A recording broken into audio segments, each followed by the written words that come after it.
First, let's have a look of the issue.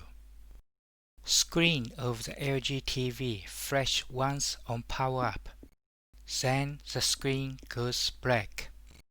The issue was caused by the broken backlight LED.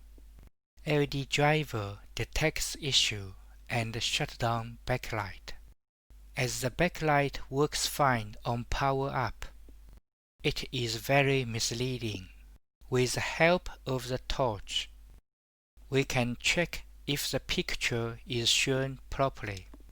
After turn on the TV, turn on the torch and close check on the screen. If the picture can be observed, then the main board and the display system are working. The issue must be LED backlight driver or LED backlight stripes.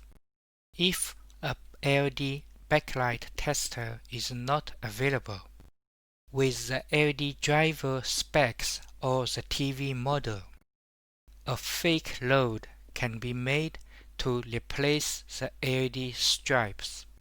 The specs of this LED driver is 110 volt, 400 milliamp, a 280 ohm, 20 watt resistor can replace backlight stripes. To check if the LED driver is working properly, without backlight tester, fake load can identify the issues between LED driver or backlight stripes. I hope this video is helpful. Please click like and subscribe to support me. Thank you.